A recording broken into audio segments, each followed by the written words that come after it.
car mon avion pourrait exploser un jour. Est-ce que les avions explosent aussi dans ce pays? N'y a-t-il pas des gens qui meurent tous les jours? C'est une chose assez effrayante de penser que je pourrais aller en enfer et que je brûlerai pour l'éternité. Je prends tout ce temps pour répondre à cette question parce que vous me posez une question complexe, auquel je ne veux pas répondre comme ça.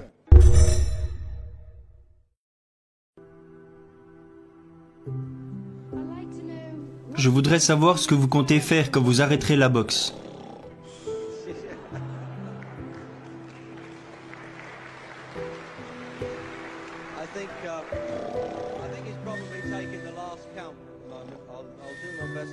Dormir, c'est tout ce que je ferai.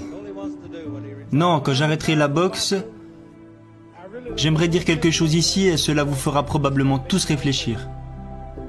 La vie n'est pas très longue. Disons que la personne moyenne ici a 30 ans. Si vous avez 30 ans, vous avez été éveillé seulement pendant 7 ans. Comment vais-je le prouver? Vous avez dormi 7 à 9 heures par jour, chaque jour, pendant 30 ans. La nuit dernière, quand vous êtes allé vous coucher et que vous vous êtes réveillé ce matin, vous ne vous souvenez de rien.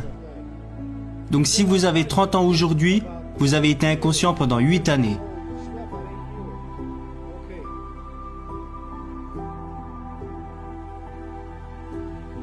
Combien de temps avez-vous passé à voyager en 30 ans? Que ce soit pour aller dans un autre pays, dans une autre ville, ou même pour aller à l'école ou à l'église. Vous avez probablement passé 2 ans de votre vie à faire de simples allers-retours. Donc vous avez passé 8 ans à dormir, 2 ans à voyager. Alors ces 30 dernières années sont passées sans que vous ayez eu le temps d'accomplir quoi que ce soit. Combien de temps avez-vous passé à l'école? Aux États-Unis, on y va de 6 à 18 ans. C'est pareil ici? 6 heures par jour? Donc 6 heures par jour pendant 12 ans. Si vous faites le calcul, vous êtes resté en classe pendant 3 ans. Donc 2 ans à voyager, 8 ans à dormir, 8 ans à l'école. Combien de films avez-vous regardé? Combien de combats, combien de divertissements, de pièces de théâtre, de matchs de baseball? Disons environ 2 ans de divertissement.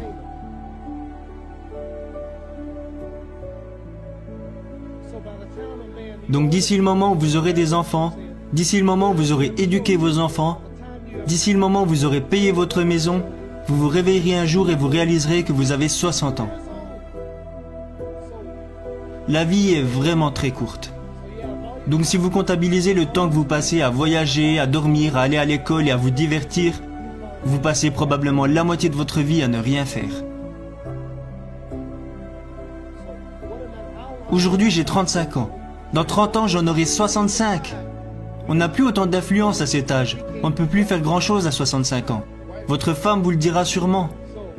Ce que je veux vous dire, c'est que quand vous aurez 65 ans, vous ne pourrez plus faire grand-chose. Vous savez que j'aurai 65 ans dans 30 ans, et pendant ces 30 prochaines années, je vais dormir pendant 9 ans. Je ne passerai pas 30 années à être éveillé. Je vais voyager en dehors des États-Unis. Tous ces voyages prendront environ 4 années sur les 30 années à venir, qu'on ajoute aux 9 ans que je vais passer à dormir. La télévision, les films, les divertissements, on peut rajouter 3 ans de divertissement. Donc sur les 30 prochaines années, je vais seulement avoir 16 ans pour être productif.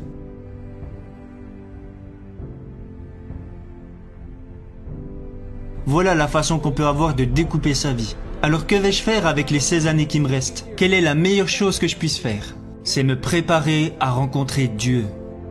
Posséder des biens immobiliers, développer un business, enseigner la boxe, tout ça ne m'enverra pas au paradis. Combien d'entre vous croient qu'il y a un être suprême, qu'il y a un Dieu? Combien d'entre vous croient en une puissance qui a créé le soleil, la lune, les étoiles? Combien d'entre vous croient que toutes ces choses ne sont pas apparues par hasard, que quelqu'un plus intelligent que nous les a créées? Combien d'entre vous croient en Dieu? Combien d'entre vous croient que Dieu n'existe pas?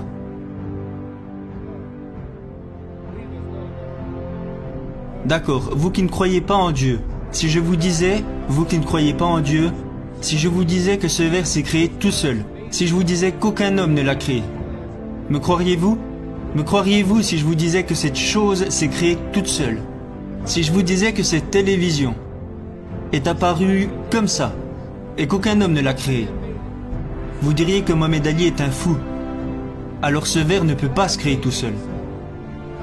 Si je vous disais que ces vêtements que vous portez se sont cousus tout seuls et que personne ne les a créés, vous ne me croiriez pas. Donc si vos vêtements ne se sont pas créés tout seuls, si ce verre ne s'est pas créé tout seul, si ce bâtiment ne s'est pas créé tout seul, alors comment la Lune est arrivée là? Comment les étoiles, Jupiter, Neptune, Mars, le Soleil, comment la nature, comment tout ça est apparu si ce n'est pas dû à l'intelligence et à la planification du Créateur?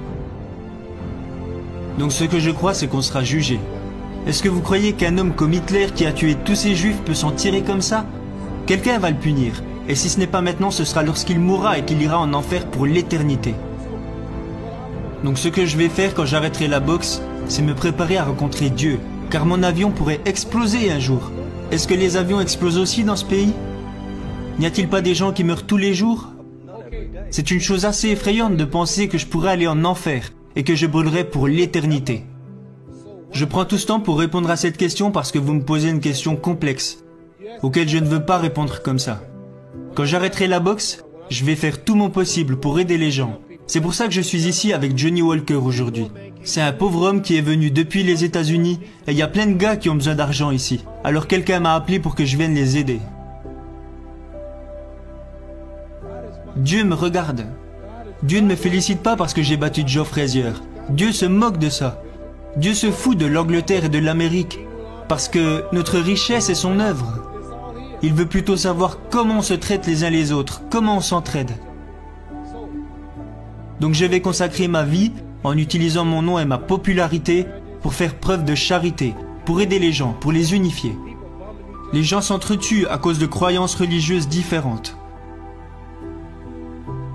Nous avons besoin de personnes dans ce monde pour aider à rétablir la paix. Comme ça, si je meurs et qu'il y a un paradis, je pourrais le voir. Parce qu'on vit combien de temps? 80 ans? Dans cette pièce, il y en a parmi vous qui vont mourir dans 20 ans. Et certains vont mourir dans, disons, 50 ans.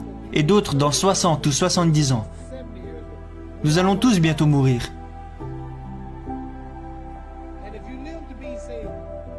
Et disons que vous vivrez 125 ans, ce qui est impossible, n'est-ce pas? Disons que vous vivrez 250 ans, et que vous décidez de faire l'amour pendant 145 ans. Vous mourrez quand même un jour. Donc nous n'avons pas 80 ans sur Terre.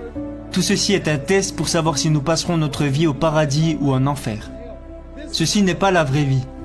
Votre réelle existence est en vous. Votre corps vieillira, vous aurez des rides, vous perdrez vos dents, vos cheveux tomberont, votre corps se fatiguera, mais votre âme et votre esprit ne mourront jamais. Parce que votre corps sert juste à abriter votre âme et votre esprit.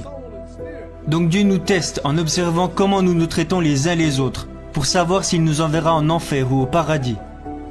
Donc toutes ces choses physiques ne durent pas. Les voitures, les bâtiments, même ce bâtiment, le gars qui l'a construit va un jour mourir. Il y a eu beaucoup de rois et de reines d'Angleterre, ils sont tous morts. Dès qu'un roi meurt, un autre prend sa place. On ne reste pas ici, on est juste de passage, rien ne nous appartient. Vos enfants, votre famille, rien de tout ça ne vous appartient. Si vous mourrez et que vous revenez un an plus tard, allez dormir dans votre lit et vous verrez si votre femme est seule. Votre femme ne vous appartient pas. J'ai divorcé avec ma femme et mes 4 enfants appellent un autre homme papa maintenant. Vos enfants, votre famille, rien de tout ça ne vous appartient. Ce que je veux dire, c'est que la chose la plus importante dans la vie, c'est ce qui se passera quand vous mourrez. Irez-vous au paradis ou en enfer? Parce que c'est pour l'éternité, vous savez. Combien de temps dure l'éternité? Imaginez, prenons le désert du Sahara. Il y a beaucoup de sable dans le désert du Sahara, n'est-ce pas? Imaginez qu'un grain de sable représente 1000 ans. Quand vous allez en enfer, vous brûlez pour toujours, encore et encore, sans fin. Je vais vous donner une idée de ce que représente l'éternité.